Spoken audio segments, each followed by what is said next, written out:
Warahmatullahi wabarakatuh. Waalaikumsalam warahmatullahi wabarakatuh. Kembali kita berjumpa dengan channel yang menarik ini dari UI Watch. Sebagai informasi kami ingatkan lagi bahwa UI Watch adalah kelompok alumni UI lintas fakultas, lintas angkatan yang kami ini memantau situasi negeri kita yang sedang tidak baik-baik saja. Kita tahu bahwa menjelang September ini, akhir September ini ada tanggal yang sangat istimewa bagi sejarah bangsa kita. Dan di sini telah hadir kedua tokoh senior kita yang juga menjadi saksi sejarah peristiwa tahun-tahun tersebut, sehingga kita pantas untuk mendengarkan apa sih yang terjadi pada 30 September tahun 65 tersebut. Bang Tibi, silakan Bang. Jadi kalau flashback ya sedikit aja, tapi mudah-mudahan ini memberikan gambaran. G30 SPK 65 itu saya berada di tahun kedua sebagai mahasiswa di Fakultas Ekonomi UI, itu namanya FEUI.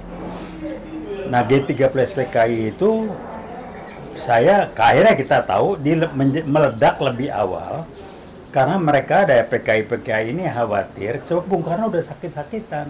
Dokter dari Cina datang ini takut kalau Bung Karno meninggal, isunya mereka bisa bikin apa? Karena TNI keras banget. Jenderal Ahmad Yani dan teman-teman itu keras banget terhadap apalagi Pak Nasution. Jadi mereka khawatir akan terlambat dan segala macam dikerjain karena TNI Angkatan Darat amat sangat jelas menolak ide Bung Karno, usulan PKI Aidit waktu itu membentuk Angkatan Kelima. Angkatan Kelima dikasih nama Buruh Tani Dipersenjatai. Karena 4 angkatan itu polisi masuk angkatan, jadi ada 4 angkatan. TNI menolak dengan keras. Jadi istilahnya buat ke Malaysia, buruh tani, TNI bisa baca, ini PKI masuk, senjata cung udah pada masuk waktu itu. Sudah diawasi dan ketat aja sudah masuk senjata cung. Cung itu AK Cina lah. Nah kalau sekarang, ya saya mengatakan, dari TK Cina aja 60% minimal itu tentara Cina, yang ngomong bukan saya. Lihat posturnya Bang. Bukannya yang ngomong salah satu, sangat tamu udah sebut berulang-ulang lah. Salah satu jenderal senior, jenderal perang yang mengatakan pada saya di awal tahun 2017 bahwa mata tentara saya mengatakan 60% TK Cina itu tentara. Wow. Kalau senjata jangan diomongin lah, dulu aja ketat bisa masuk, apalagi sekarang. Ya. Nah ini situasi sekarang. Nah mereka melihat TNI sampai dengan akhir masa jabatan Jokowi, normalnya tahun 2024 berakhir itu, mereka belum bisa menguasai TNI. Nah apa mereka? Mereka berusaha memisahkan dengan mengadu domba TNI dengan rakyat. Kesalahan istilah yang digunakan oleh Panglima TNI, meeting, itu memang dikomporin dengan supaya TNI pecah. Banyak rekan-rekan tidak menyadari. Panglima sudah minta maaf, menjelaskan beberapa kali. Nggak disadari. Terus itu dikomporin. Coba dipakai berenung sejenak. Polisi sudah dipecah belah. Yang baik banyak. Yang anti PKI banyak. Tapi dibikin tidak berkutik. Sambo itu bukan asal bikin. Pertanyaan. Pak Sigit sebagai Kapolri, saya mengatakan saya prihatin sama beliau. Saya pakai istilah beliau cuma jadi tukang cuci piring. Yang mengendalikan Polri emang cuma beliau? Bukan.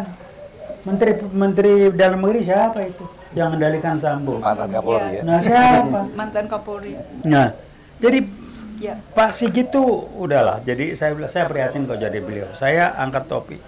Beliau cuma lemparkan ide. Busuk mulai dari kepala. Itu ngirim pesan. Polri udah pecah dikendalikan. Nah TNI yang belum bisa. Nah karena waktunya sudah habis, alasannya proyek ini aja sebetulnya. Karena yang musuh mereka cuma 2, TNI dan umat Islam. Cuma ini, bukan yang lain apa? Yang lain dianggap gampang lah, agama yang lain kecil lah. Yang penting O2 dulu nih. Kayak gitu itu. Jadi sebetulnya mengulang sejarah aja. Ya, sejarah 65 ya. 65 penjajahan oleh sesama anak bangsa. Oke. Iya, cuman sekarang PKI Gaya Baru ini pakai strategi yang amat sangat berbeda. Dia tidak tampil ke permukaan, merekrut nggak tampil, nggak ngomong PKI. Yang ngomong pakai untuk test case. Aku anak PKI. Ribut nggak? Nggak, diem aja. terus pakai palu arik, ribut kayak gitu. Tapi apa yang terjadi? Diam-diam kita diarahkan untuk sibuk dengan yang saya sebut dengan akibat. Apa yang mereka lemparin? Oligarki diributin. Demokrasi, bahkan ada yang amat jenaka, Undang-Undang Dasar 45. Jadi istilah apa? Ini kan nggak sadar kalau kita bahas oligarki sama Undang-Undang, yang bikin kacau balau itu ya itu dianggap Undang-Undang 45. Mikirnya bagaimana sih? Yang bikin kacau balau itu sumbernya diam-diam yaitu PKI gaya baru bermain. Ini yang ditutupin. Ya. Terus muncul pemutar balikan fakta. Kepres 1722 dengan bungkus macam-macam, ham-ham yang nggak jelas siapa, memutuskan non yudisial. Kan tidak paham lah ya. Kita harus minta maaf, tanda besar. Padahal kita korban loh. Nah, Mbak Murni. Iya. Silakan, Anda juga sebagai senior yang mengalami peristiwa tahun 65, apa pendapat Anda? Saya mengalami ya pada akhir Oktober 1965 itu. Kami itu sebetulnya hampir menjadi korban. Dari mana saya tahu? Karena saya ketika itu saya tinggal di Semarang di samping RRI. Ya, di samping rumah kami itu sudah disediakan lubang-lubang yang kita sebelumnya tidak tahu apa, tapi ternyata kemudian setelah RRI direbut kembali oleh RPKAD, maka kita tahu sebetulnya lubang-lubang itu sudah disediakan untuk kita, untuk warga sekitar RRI. Sekarang ada pihak tertentu yang kita disuruh minta maaf. Itu tanda itu memutarbalikkan fakta, sangat menyakitkan bagi generasi kita. Dan saya perlu menyampaikan ini supaya generasi berikut itu paham bahwa PKI itu menyusup secara sedikit-sedikit, perlahan-lahan, tetapi sangat biadab. Ya Bang, biadab menyusup Bang. Abang mungkin bisa menjelaskan bagaimana penyusupan itu terjadi Bang? Iya kan begini, mereka itu ingin merasa salah, tidak berhasil dalam pemberontakan PKI yang terang-terangan tahun 48. Ya. Dulu orientasi masih ke Uni Soviet. Itu diajar habis, Siliwangi berangkat, ini segala macam. Berapa banyak korbannya? Siapa korbannya? Umat Islam, khususnya siapa? Pesantren, ya, ulama, segala macam. Udah, terus Bung Karno berapi-api segala macam. Menurut saya Bung Karno itu tanpa sadar dikendalikan PKI sehingga dia ingin nasakom karena dia sebel benar dengan Barat dan Amerika yang kapitalis segala macam. Dia ngelawannya cuma komunis. Nah, Bung Karno menurut saya untuk melawan itu dibentuk nasakom, cuman Nasional Agama Komunis. Cuman beliau jadi keblinger, lupa beliau maaf aja nggak memahami seriusnya masalah sistem nilai hidup manusia. PKI komunis dengan Islam itu sudah bertentangan, tidak mungkin. Nggak mungkin bersatu, Pak ya. Bukan orang pintar, tapi ada aspek yang dia nggak belajar ini. Dan dia dikibulin sama Aidit segala macam. Statementnya banyak lah ya. Kalau PKI ini gue juga, saya cuma bilang kesian, kesian karena dibodohin. Nah, sekarang ini mereka menyadari 65 gagal cara seperti itu. Tampil terang. Sekarang mereka sembunyi di bawah permukaan. Sehingga sempat rekan saya, Salim Said bilang, nggak ada PKI. Belakang beliau mengatakan betul ada PKI. Namanya dikasih nama PKI Gaya Baru. Ada orang yang, ya itu Neo PKI, jangan ganti istilah. Kalau Neo PKI secara intelektual sama, tapi secara rasa Neo PKI tidak sama dengan PKI Gaya Baru. Neo komunisme nggak sama dengan PKI. Jadi tolong pahamilah rasa perasaan dalam berpikir itu. Nah, hasil ngomong bergeraknya PKI Gaya Baru ini kan bukan cuman karangan, ada hasil riset penelitian untuk seorang mahasiswa UI untuk ngambil S3. Itu dipaparkan terbuka, saya hadir 2 kali. Dan hasilnya? Nah, hasilnya orang ya, saya pun nggak percaya apa kan tahun 2015. Akhir orang mana percaya. Jadi mereka sudah bergerak sejak reformasi. Reformasi itu ide mereka karena musuh mereka paling besar Orde Baru. Lihat cek, Orde jelek, Orde Baru. Pernah nggak bilang Orde Lama? Ya. Kan Orde Lama dukung PKI. Jadi ciri-cirinya yang sudah terpapar itu menjelekkan Orde Baru sebagai sumber masalah, tidak pernah angkat Orde Lama, adu domba, memutar balik fakta, Islam dipecah belah, TNI juga, kayak udah ciri-cirinya itulah. Nah yang beda lagi yang berstrategi mereka tidak tampil ke permukaan. Mereka pakai tangan orang lain atau memapari pikiran orang lain yang bukan PKI. Tapi yang nggak sadar, nggak ini segala macam. Contoh, dulu Pangdam Jaya, nurunin baliho segala macam. Dia bukan PKI, tapi dia terpapar oleh PKI, dipakai oleh PKI. Kalau jadi KSAD ya? KSAD. Cuman akan pensiun berhenti, targetnya nggak berhasil. Kan dia ingin Panglima. Panglima sekarang kan bukan PKI dan tidak bisa dipaparin. Salah ngomong sedikit, wah direkayasa. Tolonglah teman-teman yang lain. Ini permainan, mereka ingin memecah TNI dengan rakyat. Panglima udah bilang, saya keliru ngomong bahasa tersiratnya itu begitu. Oh 2000 TNI, udahlah dibully. Ini kan mainannya PKI, itu main PKI gak baru. Sengaja diadu Pak ya? Diadu domba supaya TNI pecah. Mereka belum berhasil menguasai TNI. Mereka butuh waktu. Nah, karena butuh waktu, para Jokowi sudah mau habis waktunya, muncullah akal-akalan, strategi memperpanjang masa jabatan, alasannya proyek. Padahal untuk menguasai TNI. Kenapa memindahkan ibu kota IKN? Supaya Cina bisa masuk sana. Sekarang aja udah pernah masuk. Itu ide-ide itu, Bang? Ide Jokowi? Saya sih nggak yakin ya. Saya tahu betul beliau. Gini. Ini dari kajian ilmiahnya nih, brain dominant preferences. Nah, ini ilmiah nih. Pak Jokowi itu otaknya otak operasional. Dia bukan orang berpikir strategi. Saya tahu betul. Dia kekuatannya untuk teknis operasional. Interpersonal skill-nya bagus. Saya aja dulu kagum beliau, ini orang rendah hati, ini. Tapi profile ya? Low profile, ini rendah hati, deso, tapi wah segala macam. Tapi orang suka lupa. Dia lihai dalam bermanuver. Lihai. Dalam bermanuver, dan dia diuyak-uyak diam aja, tapi dia bergerak terus. Megawati aja kena.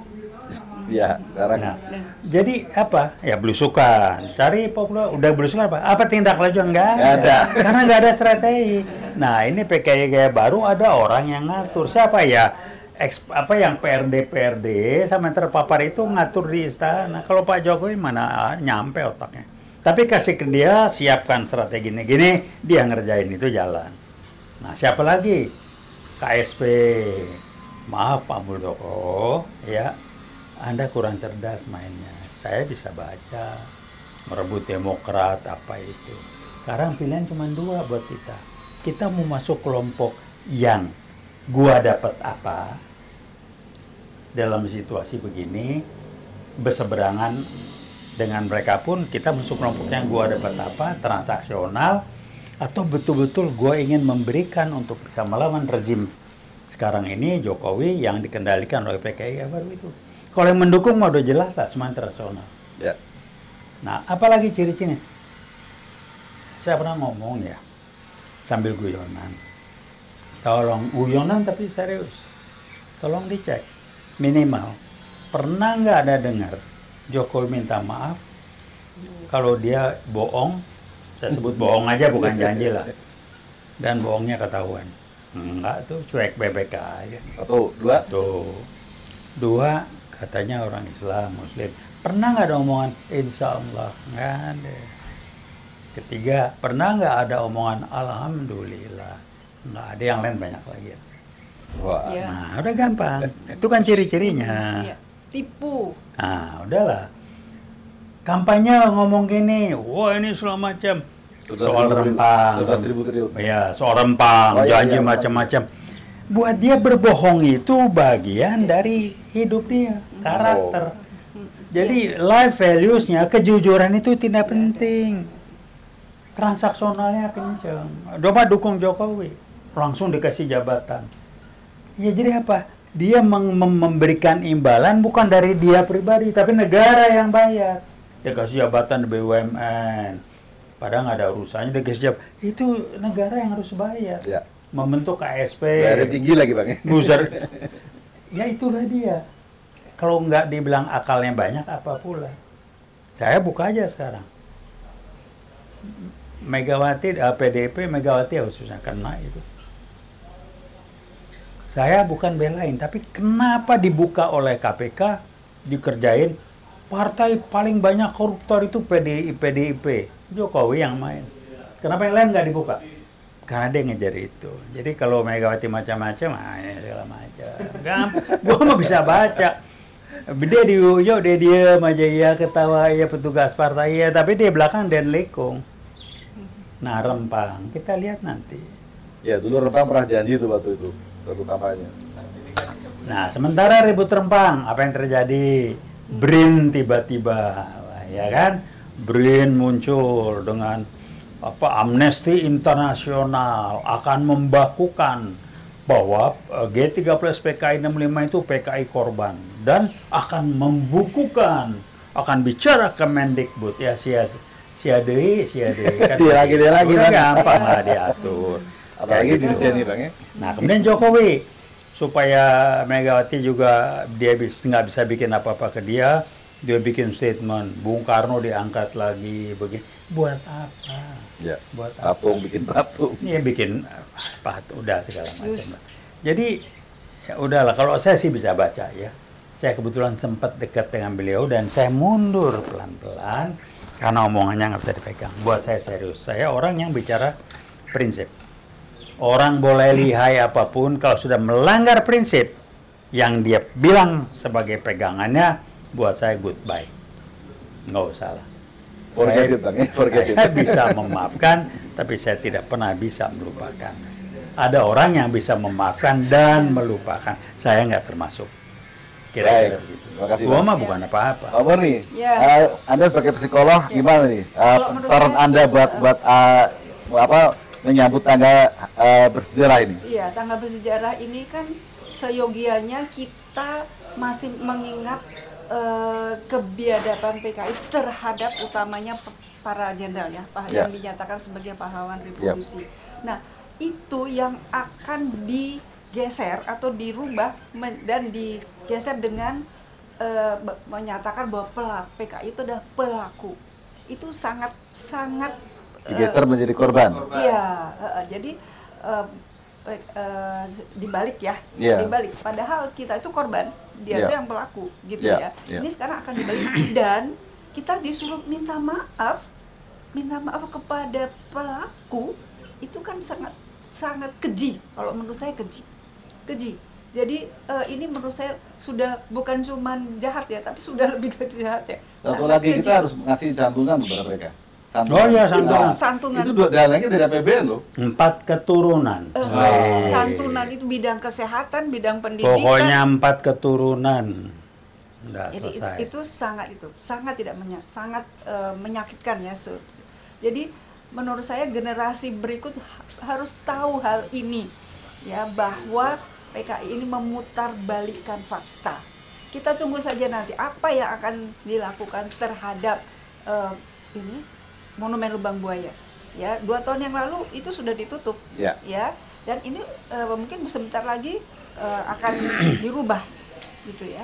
Jadi itu upaya untuk ya balik lagi untuk memutarbalikkan fakta ya. Saya rasa itu baik ya. Bang, cukup ya, cukup ya. Ini. Baik teman-teman semua, jadi itulah kita hadirkan 2 senior kita yang menyampaikan pendapat dan kesan terkait dengan akan tibanya tanggal bersejarah bagi bangsa ini 30 September. Dan ingat bahwa kami tidak transaksional, artinya kami tidak berharap kalau nanti ada apa-apa, oh itu loh mengharapkan kebutuhan, enggak. Kami sudah tua-tua, kami cukup duduk manis, main dengan cucu, anak cucu saja. Terima kasih. Wassalamualaikum warahmatullahi wabarakatuh.